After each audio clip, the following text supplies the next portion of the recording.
sahabat, pada kesempatan kali ini saya akan memberikan tutorial terkait dengan penggunaan sistem akuntansi dan analisis bisnis SAAB. Jadi, apa saja sih poin-poin yang perlu sahabat persiapkan sebelum bisa mengakses SAAB? Oke, jadi kita kenalan dulu ya dengan SAAB. SAAB ini merupakan software akuntansi online berbasis cloud, jadi sahabat bisa mengaksesnya secara online dimanapun dan kapanpun. Namun, ada beberapa poin yang perlu sahabat persiapkan. Yang pertama, pastikan sahabat mengaksesnya menggunakan laptop atau komputer ya, supaya tampilannya lebih maksimal. Selanjutnya, sahabat bisa mengaksesnya secara online dengan menggunakan Mozilla Firefox, Google Chrome, Microsoft Edge, atau browser yang lainnya. Yang kedua, pastikan sahabat memiliki koneksi jaringan internet yang stabil ya. Pastikan sahabat memiliki kuota internet yang cukup memadai untuk bisa mengakses SAAB. Selanjutnya, yang ketiga, sahabat harus mempersiapkan link URL SAAB, username, dan password yang sudah sahabat miliki untuk bisa membuka SAAB. Jika 3 poin ini sudah siap, maka sahabat sudah siap untuk mengakses SAAB. Jika sudah siap dengan 3 persiapan yang saya sebutkan tadi, kita akan coba login untuk bisa mengakses SAAB ya.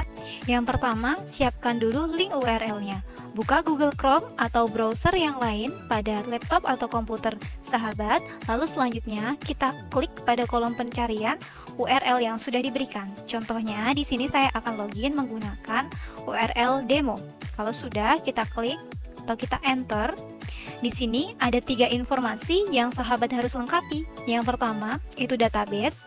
Yang kedua, username. Dan yang ketiga, yaitu password. Pertama kali, sahabat bisa pilih dulu terkait dengan database-nya. Contohnya, di sini saya akan menggunakan database demo nomor 6 tahun 2023. Ini akan berbeda-beda sesuai dengan database sahabat ya. Lalu selanjutnya, kita bisa isikan informasi terkait dengan username dan password. Jadi sahabat silahkan tuliskan username dan password yang sahabat miliki. Ingat, untuk besar kecil huruf harus disesuaikan juga ya. Jika sudah sesuai dan sudah lengkap informasinya, lalu selanjutnya kita klik masuk. Selamat, sahabat telah berhasil login ke laman SAAB. Ini adalah tampilan awal dari SAAB. Di sebelah kiri tampilan layar sahabat akan ada beberapa informasi yang selanjutnya kita sebut sebagai modul. Nah, modul pertama yang akan saya jelaskan kepada sahabat yaitu modul dashboard. Jadi, apa sih modul dashboard? Modul dashboard merupakan selayang pandang informasi keuangan sahabat yang dihasilkan dari laporan keuangan dan transaksi yang sudah sahabat input. Di sini ada beberapa informasi terkait dengan keuangan sahabat. Yang pertama, ini terkait dengan laba rugi. Di sebelah atas, sahabat akan melihat informasi terkait dengan total pendapatan sampai dengan saat ini. Lalu selanjutnya ada total biaya sampai dengan saat ini. Lalu ada laba rugi tahun berjalan sampai dengan saat ini. Di sini, sahabat bisa melihat terkait dengan informasi pendapatan, terkait dengan informasi biaya, dan juga informasi terkait dengan laba atau rugi sahabat selama periode dari awal sampai dengan saat ini. Lalu selanjutnya, di sebelah kanan ada informasi umum. Informasi umum ini memuat informasi terkait dengan akun-akun pilihan dari laporan posisi keuangan atau neraca. Dalam contoh, di sini ada 5 akun yang kita tampilkan. Yang pertama, ada akun kas, akun bank, akun piutang usaha, akun persediaan, dan akun hutang usaha. Jadi, tanpa perlu membuka laporan keuangan, sahabat bisa melihat informasi umum dari 5 akun ini di dashboard. Lalu selanjutnya, di bawah informasi umum kami sajikan rasio keuangan. Nah, rasio keuangan ini merupakan tambahan untuk sahabat yang ingin melakukan analisis keuangan dari laporan keuangan yang dimiliki oleh sahabat. Jadi, sahabat bisa melihat dan bisa menilai terkait dengan kesehatan keuangan usaha sahabat masing-masing. Lalu selanjutnya, di sebelah kiri ada grafik yang disajikan terkait dengan pendapatan dan laba rugi. Grafik ini disajikan dalam bentuk grafik bar, dan sahabat bisa melihat informasi terkait dengan pendapatan dan juga laba rugi. Untuk grafik ini disajikan dalam periode baik dalam tahunan, triwulan, maupun semesteran. Sahabat bisa memilih ingin menyajikan dalam bentuk tahunan, triwulan, maupun semesteran. Di sisi bawah, sahabat bisa melihat Ada dua grafik lagi. Yang pertama yaitu grafik biaya. Grafik biaya ini menyajikan informasi terkait dengan jenis biaya yang dikeluarkan dalam satu periode. Grafik ini disajikan dalam bentuk grafik lingkaran atau grafik pie. Sama halnya dengan grafik pendapatan dan laba rugi, grafik biaya juga bisa dibedakan berdasarkan periodenya, yakni tahun ini maupun bulan ini. Jadi sahabat bisa memantau terkait dengan pengeluaran yang terjadi dalam tahun ini maupun bulan ini berdasarkan jenisnya. Jadi sahabat bisa memantau nih, mana sih yang biaya paling banyak dikeluarkan dalam tahun ini atau bulan ini. Lalu selanjutnya di sebelah kanan ada grafik pendapatan untuk setiap unit per tahun. Jika sahabat memiliki unit usaha atau usaha yang dijalankan lebih dari satu, sahabat sangat memungkinkan sekali untuk melakukan pembandingan antara usaha yang satu dengan usaha yang lain dalam bentuk pendapatan yang kita sajikan dalam periode tahunan, triwulan, maupun semesteran.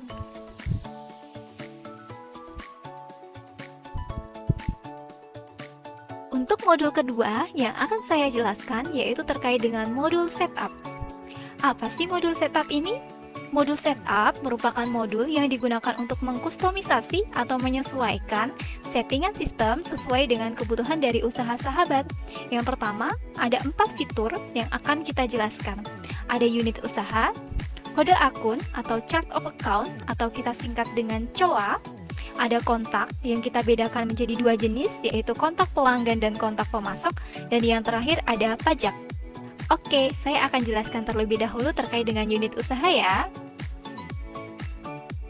Unit usaha ini digunakan untuk mengakomodir kalau misalnya sahabat memiliki usaha yang dijalankan ini lebih dari satu dan sahabat ingin punya laporan tersendiri atas usaha tersebut.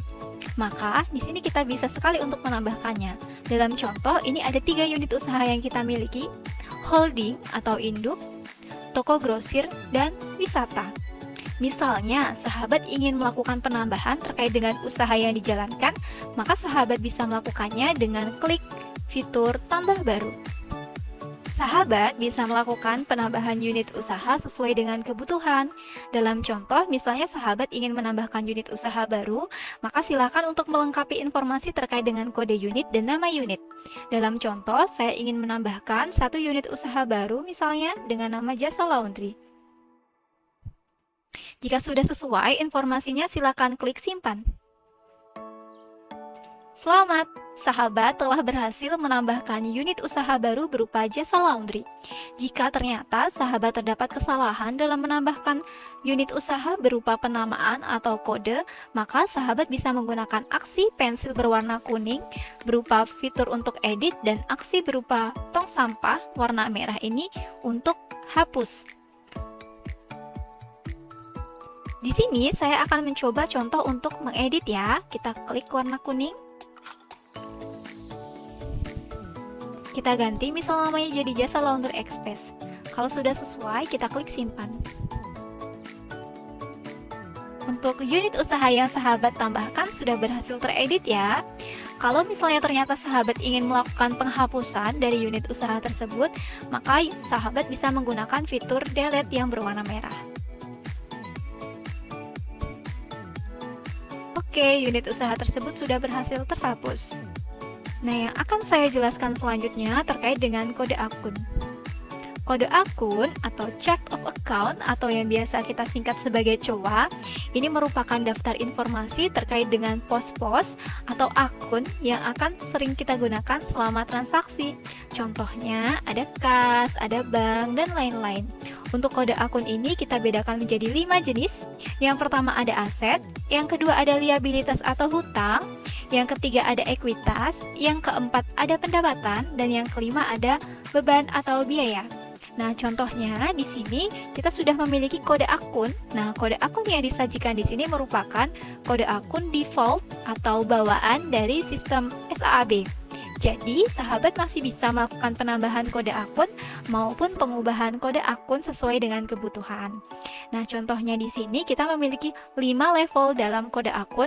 Ada level pertama, contohnya di sini aset, level kedua aset lancar, level ketiga kas dan setara kas, level keempat kas, dan level kelima adalah kas. Yang biasanya kita gunakan dalam transaksi itu yang level 5 ya. Untuk level 1 dan level 4 ini digunakan untuk melakukan penjabaran mulai dari yang paling umum sampai dengan paling rinci. Contoh, bagaimana sih kalau misalnya ternyata sahabat ada kebutuhan untuk menambahkan akun? Contohnya di sini sahabat ingin menambahkan kas kecil, maka bisa kita lakukan dengan cara pada level 4, sahabat silahkan klik plus di kolom aksi yang berwarna biru. Kita klik. Ada beberapa informasi yang perlu sahabat isi. Yang pertama terkait dengan kode akun, nama akun, saldo normal, dan arus kas. Contoh, kita akan mengisi kode 002, nama akunnya kita catat sebagai kas kecil misalnya. Saldo normalnya pastikan sudah betul ya sahabat. Untuk kas atau kelompok aset kita gunakan debit. Untuk arus kasnya ini dibedakan menjadi 4, ada operasional. Untuk kegiatan operasi kita sehari-hari atau kegiatan usaha kita sehari-hari, ada investasi untuk kegiatan investasi, ada pendanaan terkait dengan pinjaman pihak ketiga misalnya atau tambahan modal yang disetorkan, atau terkait dengan dividen atau bagi hasil, lalu ada arus kas transitoris. Nah, di sini misalnya kita pilih operasional. Jika sudah sesuai informasi yang kita input, silahkan klik simpan. Selamat, sahabat telah berhasil menambahkan kode akun baru di nomor 111010002 dengan nama akun kas kecil. Nah, kedepannya kalau misalnya sahabat ada perubahan atau ada yang kurang sesuai nih dalam kode akunnya, maka sahabat bisa melakukan edit dengan fitur warna kuning gambar pensil, atau jika ingin menghapus akunnya bisa menggunakan tong sampah yang warna merah ya. Tapi tidak perlu khawatir, untuk kode akun ini sahabat biasanya akan dibantu didampingi oleh konsultan yang profesional sehingga akan meminimalisir terkait dengan kesalahan dalam input kode akun. Untuk fitur selanjutnya yang akan saya jelaskan ini terkait dengan kontak. Kontak dibedakan menjadi dua jenis, ada kontak pelanggan dan ada kontak pemasok. Fungsinya apa sih masing-masing? Jadi yang pertama ini terkait dengan kontak pelanggan. Kontak pelanggan ini memuat informasi terkait dengan pelanggan siapa saja sih yang sering bertransaksi dengan kita, sehingga kita memiliki catatan terkait dengan setiap pelanggan dan setiap transaksi yang mereka lakukan masing-masing. Contohnya, di sini sahabat ingin melakukan penambahan nih terkait dengan pelanggan yang dimiliki oleh sahabat. Sahabat bisa melakukannya dengan melakukan tambah baru, fitur warna biru ya, klik tambah baru. Ada beberapa informasi yang harus sahabat lengkapi. Yang pertama terkait dengan unit usaha. Misalnya, sahabat ingin menambahkan pelanggan dari unit wisata, misalnya. Kita isi kode pelanggannya misalnya 006. Nama pelanggannya misalnya UD Sakti. Alamatnya bisa kita lewatkan atau mau diisi juga boleh. Nah, saldo awal di sini mengakomodir kalau misalnya dari periode sebelumnya kita punya catatan nih. UD Sakti ini punya piutang ke kita berapa ya? Ini bisa kita catat. Tapi kalau misalnya tidak ada catatan seperti itu, maka sahabat bisa lewatkan saja. Lalu selanjutnya kita harus memilih link akun piutang. Kenapa sih kok harus milih link akun piutang? Karena kedepannya kalau misalnya UD Sakti ini nanti memiliki transaksi dengan kita secara kredit atau tidak tunai, maka akan nyambung ke akun piutang yang mana ya? Seperti itu. Contohnya di sini saya sambungkan ke akun piutang usaha. Jika sudah, maka sahabat bisa klik simpan. Selamat, sahabat telah berhasil menambahkan untuk kontak pelanggan. Untuk jenis kontak yang kedua yaitu kontak pemasok. Kontak pemasok ini memuat informasi terkait dengan daftar pemasok atau supplier yang sering bertransaksi dengan kita. Caranya sama seperti kontak pelanggan tadi. Untuk penambahan kontaknya, kita bisa klik tambah baru yang berwarna biru. Kita bisa isikan informasi terkait dengan unit dan lain-lain. Contoh, saya mengisikan unitnya adalah wisata. Misalnya pemasoknya adalah 007 misalnya. Nama pemasoknya adalah toko Aminah misalnya. Alamatnya misal kita isi Yogyakarta. Nomor telepon dan lain-lain silahkan diisi kalau misalnya memang ada datanya. Tapi kalau tidak ada datanya, sahabat bisa lewatkan dengan menulis strip.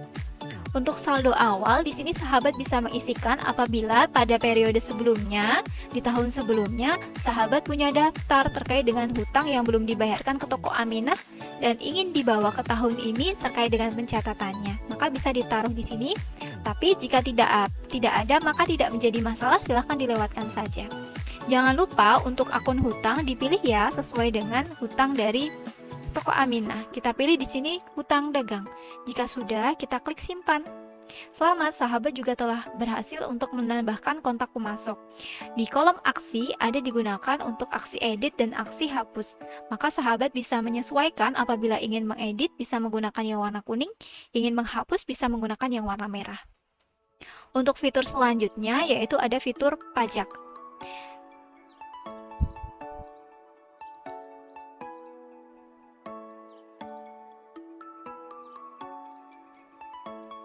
Fitur pajak digunakan untuk mengakomodir akun pemotongan dari transaksi yang sahabat lakukan.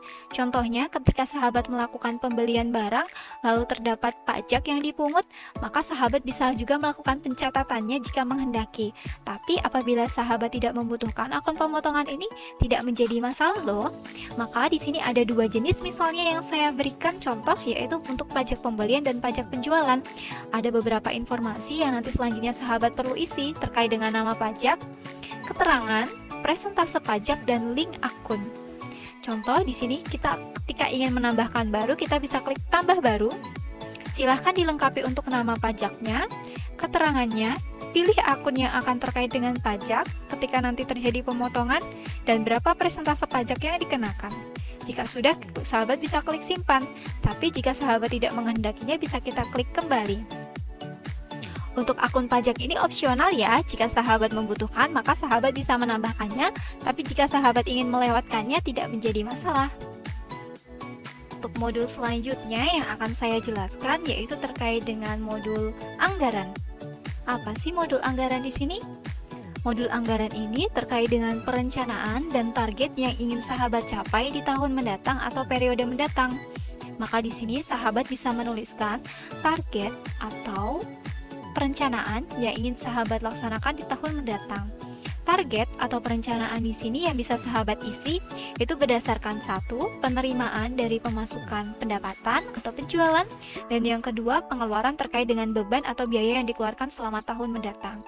Contoh di sini, saya ingin menuliskan terkait dengan target penjualan yang ingin saya capai selama 1 tahun mendatang. Untuk perhitungannya, sahabat bisa sesuaikan sendiri ya terkait dengan kebutuhan masing-masing.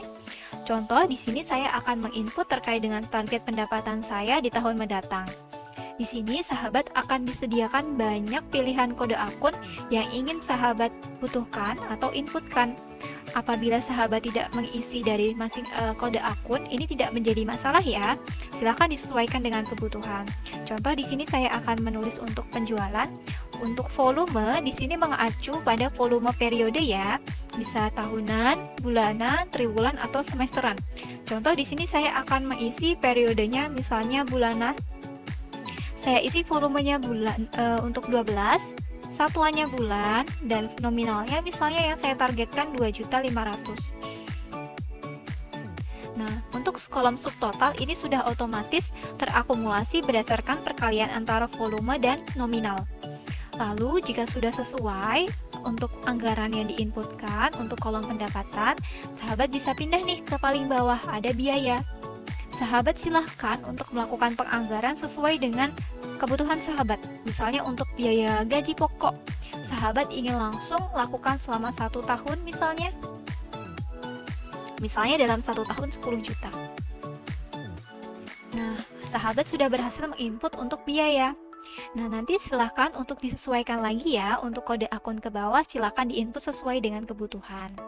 Apabila nanti sahabat tidak memilih kode akun yang lain dari setiap kode akun yang disediakan, tidak menjadi masalah. Silahkan diinput sesuai dengan kebutuhan. Jika sudah selesai menginput, silahkan klik simpan data. Selamat, sahabat telah berhasil melakukan input anggaran.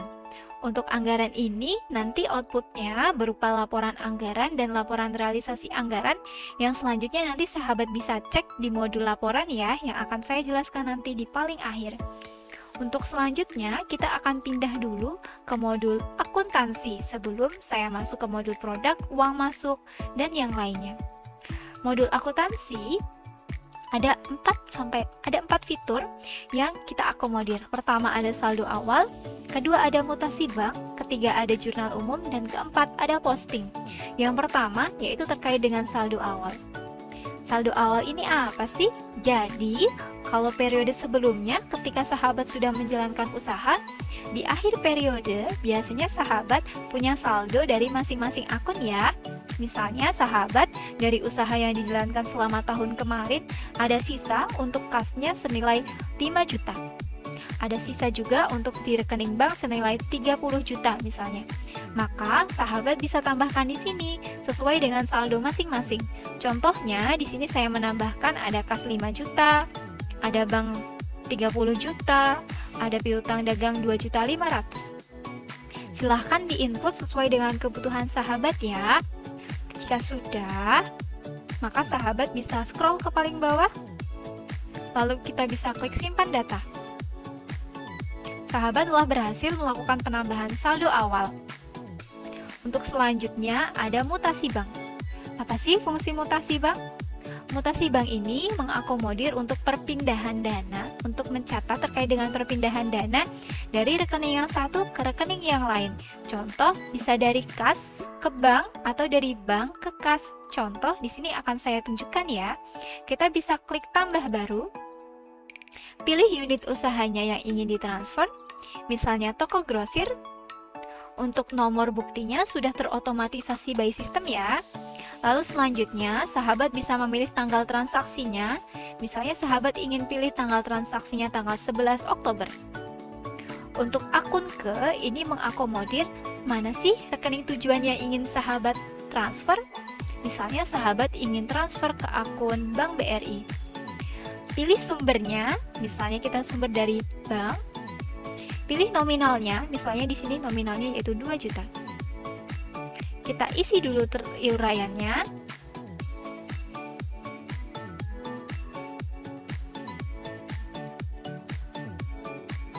Jika sudah sesuai informasi yang diisi, silahkan klik simpan. Selamat, sahabat telah berhasil melakukan input transaksi mutasi bank. Ada beberapa informasi yang disajikan, ada tanggal, unit, nomor bukti, uraian, dan total. Pada kolom aksi, sahabat ditunjukkan ada beberapa informasi. Yang pertama terkait dengan bukti transaksi. Di sini sahabat bisa melihat bukti transaksi berupa mutasi bank dan beberapa informasi yang disajikan. Untuk bukti transaksi ini sahabat bisa cetak ya dengan melakukan klik print. Untuk selanjutnya di sini ada entry journal. Jadi sahabat bisa melihat sekaligus mempelajari terkait dengan jurnal kalau misalnya ada transaksi mutasi bank.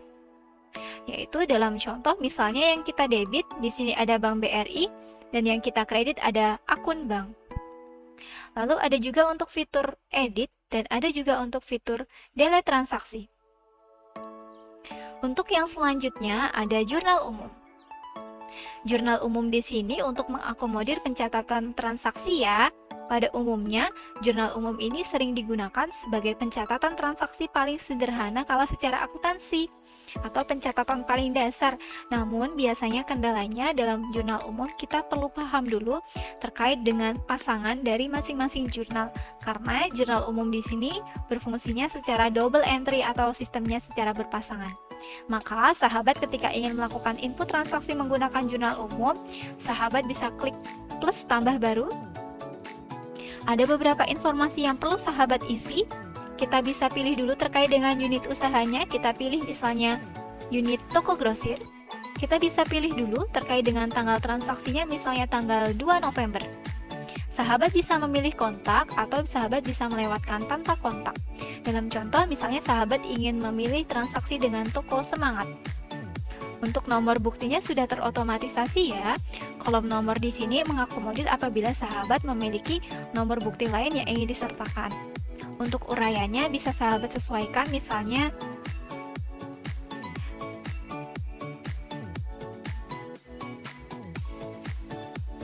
pembayaran biaya air. Untuk jurnalnya, sahabat bisa klik tambah 2 kali karena ini sistemnya berpasangan. Kita cari di kode akun di bagian kolom cari warna biru ya. Kita bisa ketikkan di sini dicari kode akun atau sahabat bisa scroll atau geser-geser dengan menggunakan tab cari di bagian bawah. Atau sahabat bisa langsung ketik air. Jika sudah ketemu, kita bisa pilih. Kita isikan nominalnya misalnya 25.000. Nah, di sini sudah terinput untuk yang sisi debit. Ada notifikasi tidak balance, artinya sahabat belum bisa melakukan penyimpanan data karena di sini belum imbang atau belum berpasangan.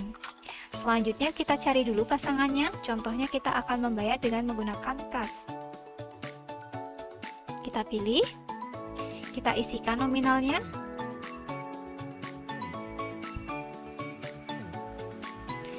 Nah, karena sudah berpasangan, maka sudah balance dan sudah bisa disimpan ya.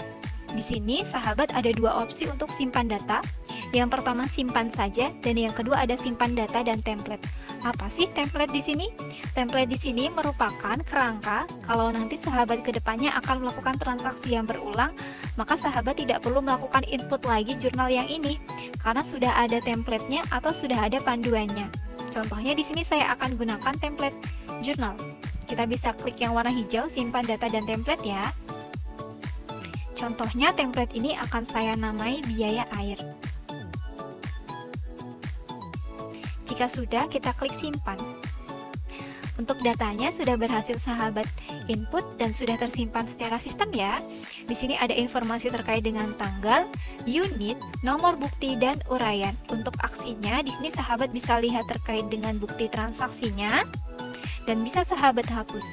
Nah, kita akan coba nih terkait dengan fungsi dari simpan data dan template baru tadi.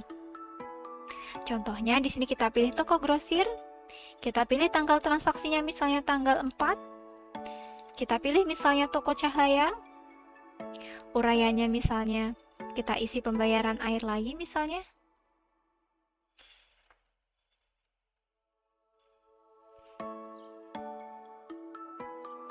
Lalu selanjutnya kita bisa pilih template JU. Kita pilih biaya air. Nah, ini sudah ada, tinggal kita sesuaikan saja nominalnya. Misalnya ini kita bayar 10.000. Sama halnya yang di sini misalnya 10.000 juga. Nah, ini sudah. Kalau sudah lengkap datanya silahkan klik simpan. Nah, selama sahabat sudah berhasil menambahkan jurnal umum dengan menggunakan template jurnal umum. Untuk yang selanjutnya ada fitur posting. Apa sih fitur posting? Sama halnya dengan alur akuntansi ya. Posting di sini bertujuan untuk memindahkan transaksi yang sudah sahabat input atau transaksi yang sudah sahabat buat agar terbaca di laporan keuangan dan di buku besar ya. Maka supaya transaksi yang sahabat input nanti selanjutnya bisa terbaca di laporan keuangan, maka sahabat perlu melakukan posting ketika sudah selesai menginput transaksi.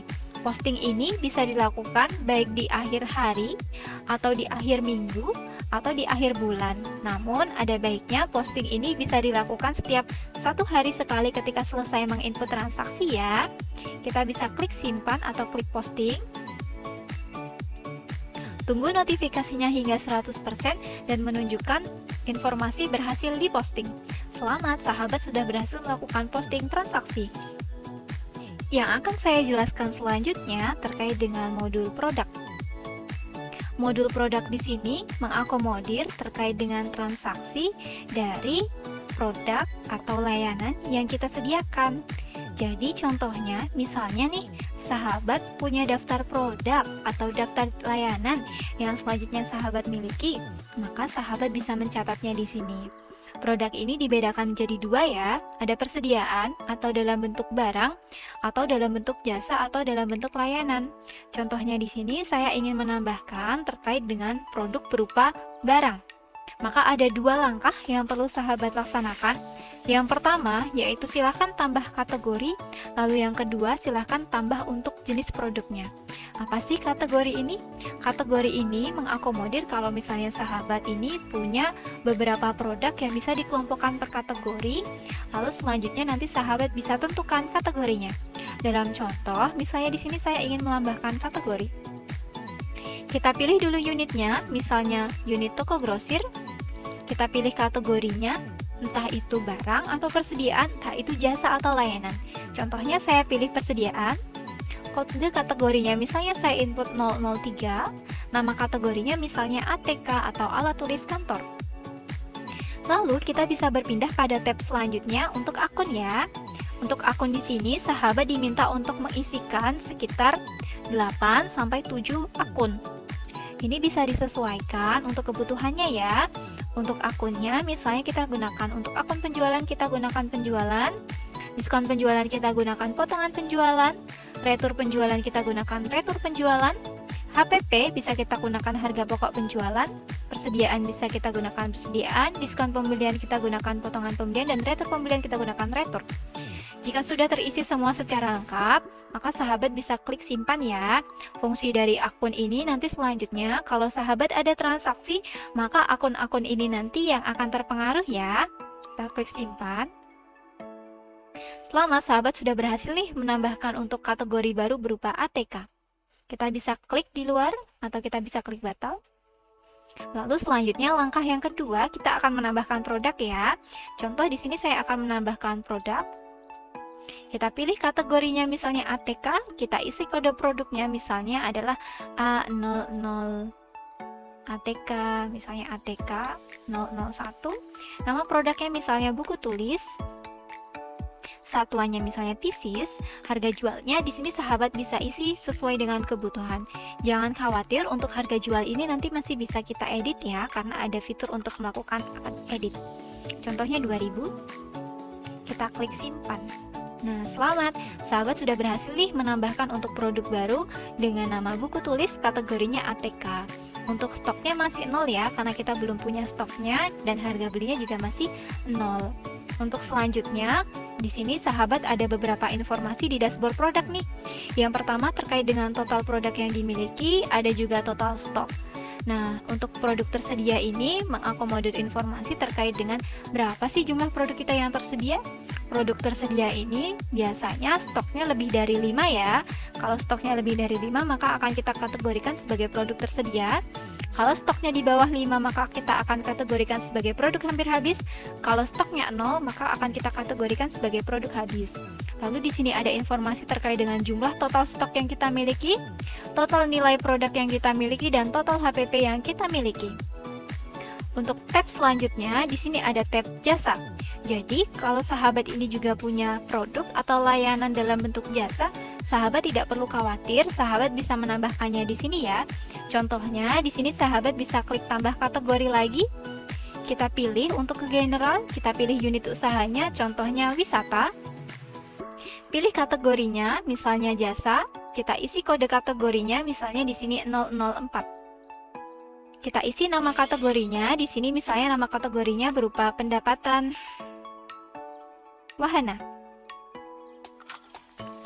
Kita pilih akunnya.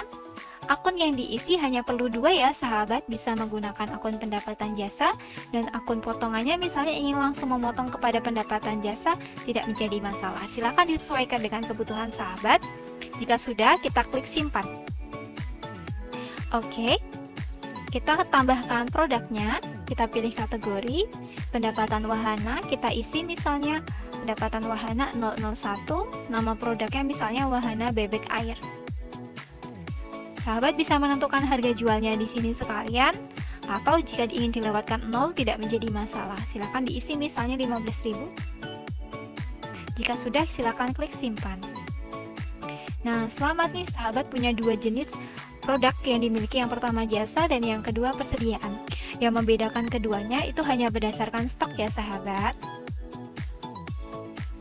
Nah, lalu selanjutnya di sini di bagian daftar produk untuk persediaan, sahabat bisa lihat terkait dengan informasi nama produk dan harga belinya masing-masing. Ketika sahabat klik air bumdes misalnya, sahabat bisa melihat informasi terkait berapa transaksinya, tanggal berapa transaksinya, berapa harga belinya, dan stok yang tersedia. Kalau stoknya 0 ini artinya sahabat sudah melakukan penjualan terkait dengan stok tersebut, jadi stoknya tinggal 0. Untuk metode persediaan yang kita gunakan, di sini kita gunakan first in first out ya, sahabat. Kita lanjut ke modul selanjutnya ya. Kita akan lanjut ke modul uang masuk. Apa sih fungsi uang masuk di sini? Ada 2 fitur yang membedakan loh. Yang pertama penjualan dan yang kedua uang masuk lainnya. Untuk penjualan di sini digunakan untuk mengakomodir kalau sahabat punya transaksi penjualan produk dan penjualan barang dagangan atau penjualan layanan sobat. Contohnya, di sini saya akan input transaksi ya. Di sini kita bisa klik tambah baru. Kita bisa pilih unit usahanya, contohnya toko grosir. Kita bisa pilih pelanggannya, misalnya toko semangat. Kita pilih tanggal transaksinya ya, contohnya kita beli di tanggal atau kita jual di tanggal 9. Pilih termin, ada beberapa jenis termin. Termin COD ini kalau misalnya tunai atau langsung dibayar, N/15 akan dibayar 15 hari kemudian, N/30 akan dibayar 30 hari kemudian, dan selanjutnya. Contoh kita akan pilih N/30. Nah, untuk tanggal jatuh temponya di sini sudah otomatis mengikuti ya sahabat. Kita bisa isikan terkait dengan uraiannya, misalnya penjualan produk. Untuk informasi selanjutnya yang perlu kita lengkapi ada produk. Kita bisa pilih produknya, misalnya di sini sahabat ingin pilih keripik buah. Misalnya di sini sahabat ingin menjual keripiknya senilai 2 quantity. Di sini quantity sahabat bisa isikan berdasarkan jumlah ya. Untuk harganya sudah otomatis generate by system atau sudah disediakan by system. Kalau sahabat ingin mengubah harga jualnya masih bisa memungkinkan ya, misalnya 28.000. Untuk pajak di sini, kalau misalnya sahabat ada pemotongan nih terkait dengan transaksi penjualan, maka sahabat bisa pilih terkait dengan mau menggunakan pajak penjualan atau tidak. Untuk pajak penjualan yang sudah dipilih, nanti otomatis akan melakukan perhitungan terkait dengan 10% dari subtotal yang sahabat miliki. Tapi kalau sahabat tidak ingin menggunakan pajak, tidak menjadi masalah. Lalu selanjutnya di sini ada diskon nih. Diskon di sini untuk mengakomodir kalau sahabat ini punya potongan yang sahabat berikan kepada pelanggan. Contohnya di sini ada diskon 2%, maka akan dihitung 2% dikalikan dengan 56.000. Apa sih bedanya diskon keseluruhan dengan diskon per baris? Untuk diskon per baris ini mengakomodir kalau sahabat itu punya diskon untuk masing-masing produk, punya diskon sendiri-sendiri. Kalau diskon keseluruhan ini digunakan kalau misalnya sahabat ini diskonnya untuk semua produk, jadi langsung nih gelondongan atau barengan. Gitu, contohnya seperti itu. Nah, di sini ada kolom informasi terkait dengan pembayaran. Sahabat, kalau misalnya ini transaksinya langsung dilunasi atau langsung dibayarkan, maka sahabat wajib mengisi di bagian kolom pembayaran dengan memilih metode pembayarannya baik menggunakan kas, bank, atau yang lainnya. Tapi jika sahabat tidak mengisinya, maka bisa dilewatkan. Contohnya misal diisi 54.880, maka sisa tagihannya akan sisa 0. Atau apabila sahabat hanya mengisinya 30.000, maka sisa tagihannya akan menyesuaikan dengan selisihnya ya. Nah, contohnya di sini kita isi 0 saja, maka sahabat belum membayar. Nah, ini nanti akan berpengaruh pada status yang akan ditampilkan dalam daftar penjualan. Contohnya kita klik simpan. Nah, di sini sahabat akan melihat status yang berbeda ya. Ada lunas, dibayar sebagian, belum dibayar, dan lunas. Nah, di sini sahabat bisa melihat nih terkait dengan masing-masing statusnya untuk memonitoring apakah transaksi sahabat ini sudah lunas semua atau ada transaksi yang belum dibayar. Nah, di kolom ini sahabat juga disediakan informasi terkait dengan unit yang bertransaksi, tanggal transaksi, tanggal jatuh tempo, dan uraian. Nah, di sini sahabat juga bisa lihat loh informasi terkait dengan bukti transaksi misalnya. Nah, di sini muncul invoice, ada juga nanti bukti kwitansi. Nah, tapi untuk bukti kwitansi ini akan muncul ketika sahabat sudah melakukan pembayaran. Contohnya untuk transaksi yang nomor 1 yang sudah lunas ini, maka sahabat bisa melihat terkait dengan kwitansinya. Untuk kwitansi ini bisa dicetak ya. Lalu selanjutnya ada informasi terkait dengan entry journal. Jadi sahabat bisa melihat terkait dengan berapa sih HPP untuk produk yang kita miliki atau kita jual, berapa sih nilai penjualannya, lalu bagaimana sih terkait dengan penjualannya, penjurnalannya. Nah, ini sahabat bisa melihat secara otomatis ya. Sama halnya dengan transaksi yang lainnya, sahabat bisa melakukan fitur untuk edit dan untuk hapus transaksi ya. Nah, itu untuk bagaimana sahabat untuk melakukan tambah penjualan. Lalu, bagaimana sih kasusnya kalau misalnya sahabat ini ingin melakukan pembayaran untuk transaksi yang belum lunas? Nah, di sini sahabat bisa gunakan fitur bayar piutang. Di fitur bayar piutang, sahabat bisa melakukan penambahan. Kita klik tambah baru, sahabat bisa memilih mana sih pelanggan yang ingin sahabat terima piutangnya. Misalnya di sini kita pilih toko cahaya. Di sini untuk ada beberapa data yang perlu kita lengkapi, contohnya terkait dengan tanggal, misalnya kita pilih tanggal 8. Metodenya bisa kita pilih ingin diterima dari kas, bank, atau yang lain, misalnya kas. Uraiannya bisa kita isi, pelunasan.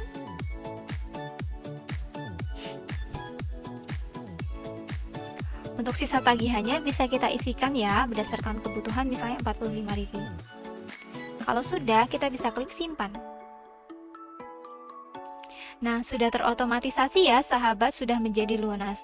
Jika sahabat menghendaki melihat daftar terkait dengan kwitansinya, sahabat bisa melihat di bayar piutang tadi ya. Ini untuk entry jurnalnya.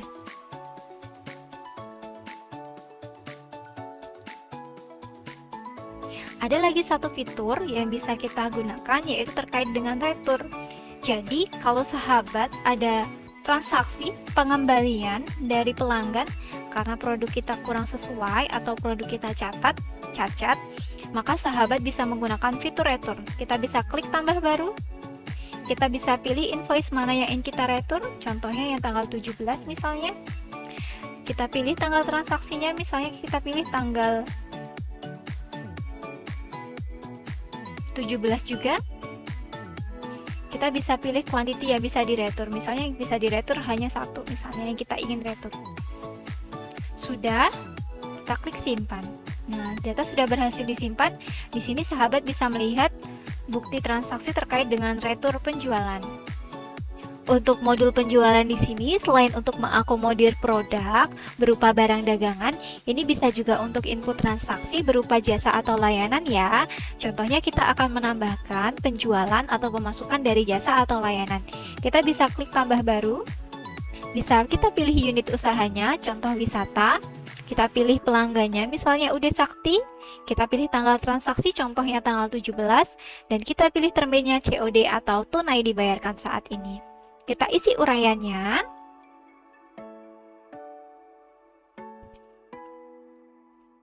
Kita pilih produknya, wahana bebek air. Kita bisa isikan kuantitinya, misalnya 12 tiket yang terjual. Lalu harganya 15.000 misalnya. Lalu kita terima menggunakan kas, misalnya 180.000. Lalu kita klik simpan. Nah, ini juga sudah berhasil input transaksi pendapatan wisata ya. Ini berupa layanannya, jasa yang kita jual. Nah, ini untuk invoice dan ini adalah untuk kwitansinya. Jadi, sahabat bisa mencatat terkait dengan dua jenis produk ya. Yang pertama tadi barang dan yang kedua yaitu jasa. Untuk yang akan saya jelaskan selanjutnya terkait dengan uang masuk lainnya. Uang masuk lainnya ini digunakan untuk menampung transaksi penerimaan selain transaksi penjualan yang sahabat input ya.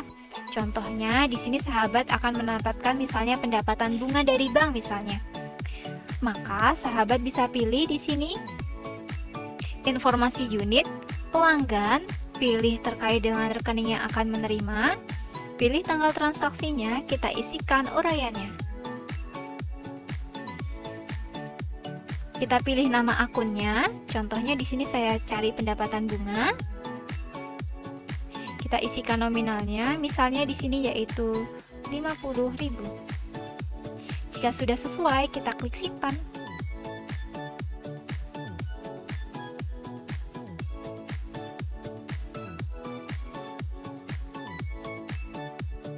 Untuk modul selanjutnya yang akan saya jelaskan terkait dengan uang keluar ya. Untuk uang keluar ini bisa menggunakan dua fungsi ya sahabat. Yang pertama bisa difungsikan untuk pembelian stok barang, yang kedua bisa difungsikan untuk pembayaran biaya operasional. Jadi untuk penambahannya di sini kita bisa gunakan tambah baru. Sama seperti halnya uang masuk ya, kita bisa pilih dan kita bisa input terkait dengan beberapa informasi. Yang pertama, kita pilih unit. Contohnya di sini kita pilih unitnya toko grosir. Kita pilih pemasoknya, contohnya UD Cahaya Surga. Kita pilih tanggal transaksinya, misalnya tanggal 1 November. Kita pilih terminnya, misalnya kita ingin langsung bayarkan atau COD. Kita bisa pilih uraiannya atau bisa kita isikan uraiannya, contohnya pembelian stok November. Kita bisa pilih untuk produknya ya. Contohnya di sini saya ingin pilih untuk buku tulis. Kita bisa isikan untuk kuantitinya. Contohnya di sini saya ingin membeli 25 buku tulis. Harga belinya misalnya Rp700 misalnya. Di sini sahabat juga disediakan pilihan untuk menggunakan pajak atau menggunakan diskon dan sebagainya. Contohnya di sini sahabat ingin menggunakan pajak, contoh pajak pembelian misalnya, maka sudah terotomatisasi terpotong ya sebesar 1.750 atau sudah terotomatisasi menambahkan ya. Nah, untuk selanjutnya di sini karena kita langsung dibayarkan atau tunai, maka sahabat perlu melengkapi informasi dalam kolom pembayaran. Misalnya sahabat akan langsung melakukan pembayaran menggunakan rekening bank dengan total misalnya 19.250. Maka sisa tagihan di sini sudah menjadi 0 ya. Selanjutnya kita kalau sudah input semua transaksi bisa kita klik simpan. Nah, selamat, sahabat sudah nih berhasil untuk menambahkan terkait dengan transaksi uang keluar. Di sini sahabat juga bisa melihat terkait dengan status ya. Ada yang belum dibayar, ada yang dibayar sebagian, atau ada yang sudah lunas. Nah, selanjutnya di sini sahabat juga bisa melihat terkait dengan entry jurnal atau bagaimana sih terkait dengan bukti transaksinya. Contohnya sahabat bisa lihat yang paling atas misalnya kita ingin melihat terkait dengan invoice-nya. Atau sahabat ingin melihat terkait dengan entry jurnalnya bisa menggunakan menu aksi ya yang berwarna biru. Nah, selanjutnya bagaimana sih kalau sahabat selanjutnya ingin melakukan pelunasan atas transaksi yang belum lunas atau yang belum dibayar atau yang baru dibayar sebagian? Maka sahabat bisa menggunakan fitur yang bayar hutang. Kita bisa klik tambah baru, pilih untuk pemasoknya.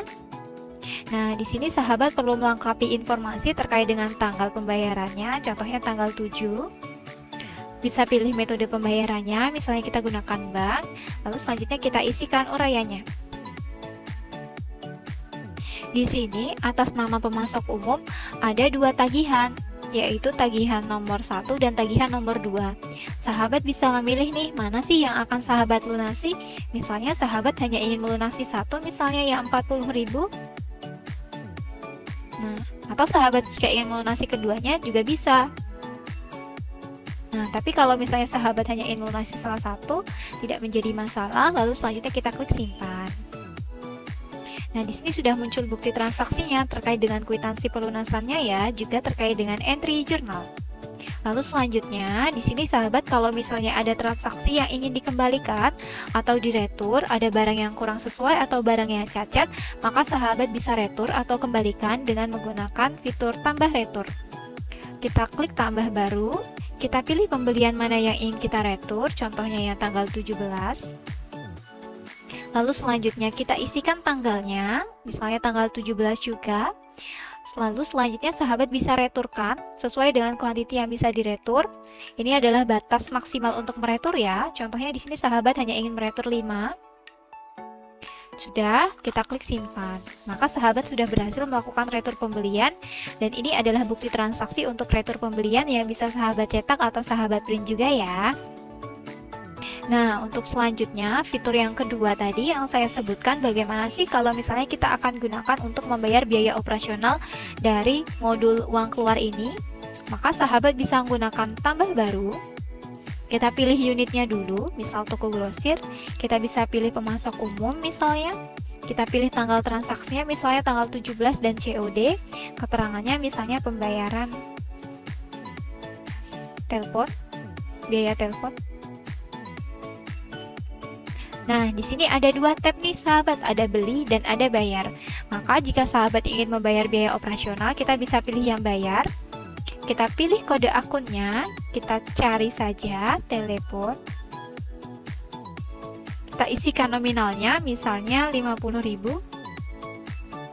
Lalu selanjutnya kita pilih metode pembayarannya, misalnya kita bayar menggunakan kas misalnya 50.000 langsung, atau kita gunakan bank. Lalu kita klik simpan. Nah, sahabat sudah berhasil nih melakukan pembayaran untuk biaya telepon. Ini adalah invoice dan ini adalah terkait dengan kwitansinya. Ini adalah 2 fungsi yang bisa kita gunakan di uang keluar ya. Modul selanjutnya yang akan saya jelaskan yaitu terkait dengan modul aset. Apa sih fungsi modul aset di sini? Modul aset di sini mengakomodir fungsi untuk kalau misalnya sahabat ada pembelian aset dan bisa mengakomodir juga untuk penjualan aset dan penyusutan secara terotomatisasi. Contohnya, di sini kita akan melakukan penambahan aset baru. Kita gunakan fitur tambah aset. Kita masukkan peralatan yang ingin kita beli, contoh peralatan. Untuk tanggal pembeliannya, sahabat bisa isikan ya. Contoh sahabat isi di tanggal 1. Misalnya sahabat membelinya di harga 2 juta. Pilih akun aset tetapnya. Contoh di sini kita isi peralatan. Pilih akun dikreditkannya. Kenapa sih harus memilih akun dikreditkan? Nah, akun dikreditkan ini fungsinya untuk menampung sahabat ini melakukan pembelian asetnya. Ini menggunakan apa ya rekeningnya? Apakah ini secara kas? Apakah menggunakan bank atau sahabat melakukan hutang? Nah, maka di sini sahabat bisa pilih, misalnya kita gunakan bank. Kita isi uraian misalnya pembelian aset. Nah, sahabat bisa gunakan tanpa penyusutan atau menggunakan penyusutan. Jika sahabat menghendaki menggunakan penyusutan, maka kita bisa hilangkan centangnya. Untuk metode penyusutan yang kita gunakan, yaitu metode garis lurus ya. Untuk masa manfaatnya bisa sahabat isi, misalnya masa manfaat dari peralatan yang kita miliki 4 tahun. Tanggal mulai penyusutannya, misalnya sahabat ingin mulai susutkan tiap akhir bulan di tanggal 30 November 2023. Lalu selanjutnya sahabat akan diarahkan untuk mengisi akun yang akan terpengaruh untuk penyusutan. Contohnya akun akumulasi penyusutan dan biaya penyusutan yang akan kita cari. Penyusutan kendaraan, penyusutan peralatan. Nah, ini nih. Nah, kalau sudah, sahabat bisa klik simpan. Nah, sahabat sudah berhasil ya menambahkan aset baru dengan harga beli 2 juta dan nilai buku 2 juta. Apa sih nilai buku? Nilai buku ini adalah nilai aset dikurangi dengan penyusutannya. Nah, kalau kedepannya nanti sahabat akan melakukan penyusutan secara terotomatisasi, sahabat bisa melakukannya melalui fitur penyusutan. Contohnya, di sini saya akan merubah ya tanggal pembelian asetnya supaya nanti muncul transaksinya. Contoh di tanggal 1 Oktober saya membeli aset dengan harapan nanti di akhir Oktober sudah muncul. Contoh seperti ini. Nah, ini sudah keluar ya terkait dengan penyusutannya. Nah, penyusutannya ini bisa kita jalankan. Nah, contoh kita jalankan penyusutannya. Maka nilai bukunya sudah terkurangi dengan penyusutan dan penyusutannya sudah terotomatisasi masuk ke sistem begitu. Nah, jika sahabat sudah selesai input transaksi secara keseluruhan baik di modul uang masuk, uang keluar maupun di akuntansi dan aset, sahabat bisa klik posting. Tunggu hingga proses postingnya selesai sampai 100% agar bisa masuk ke laporan keuangan ya. Nah, terakhir sahabat bisa cek hasilnya ada di laporan. Di modul laporan, sahabat bisa melihat berbagai informasi terkait dengan laporan yang disediakan, baik laporan keuangan yang terdiri dari 5 laporan keuangan utama, mulai dari neraca atau laporan posisi keuangan, sampai dengan CALK, dan laporan-laporan pembantu lainnya. Contohnya, di sini kita akan awali dengan laporan neraca saldo. Kita bisa pilih periodenya baik bulanan maupun secara tahunan ya. Contoh kita pilih tahunan. Kita klik preview, maka akan muncul informasi terkait dengan aset yang kita miliki. Nah, di sini ada beberapa informasi terkait dengan mutasi. Mutasi di sini menunjukkan informasi terkait dengan transaksi harian kita ya yang sudah berjalan. Lalu selanjutnya, sahabat di sini juga bisa melihat terkait dengan saldo akhir dari masing-masing. Nah, tidak perlu khawatir sahabat, untuk di sini masing-masing saldo yang berwarna biru ini kita bisa lakukan tracing atau ngecek terkait dengan transaksi kita ini arusnya dari mana saja ya.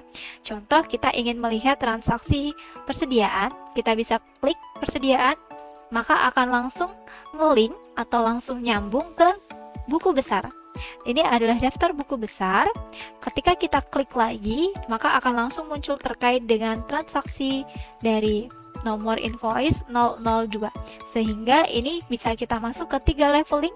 Yang pertama neraca saldo, yang kedua buku besar, dan yang terakhir yaitu buku jurnal. Jadi di sini bisa memudahkan sahabat dalam melakukan tracing transaksi ya. Lalu selanjutnya di sini juga sahabat bisa cetak baik menggunakan PDF supaya nanti bisa di print atau menggunakan Excel. Nah, untuk laporan-laporan yang lain, misalnya ada laporan laba rugi, sahabat bisa cek untuk semua unit atau hanya khusus untuk toko grosir. Lalu kita pilih periodenya misalnya tahunan dan kita klik preview. Nah, ini sudah terotomatisasi by system. Sahabat bisa melihat laporan keuangannya tanpa perlu bingung-bingung lagi dalam menyusun laporan keuangan. Nah, begitu untuk laporan keuangan yang bisa dihasilkan oleh SAAB atau Sistem Akuntansi dan Analisis Bisnis. Dari laporan-laporan yang lainnya nanti sahabat bisa cek sendiri ya. Oke, sekian tutorial yang bisa saya sampaikan, semoga bermanfaat.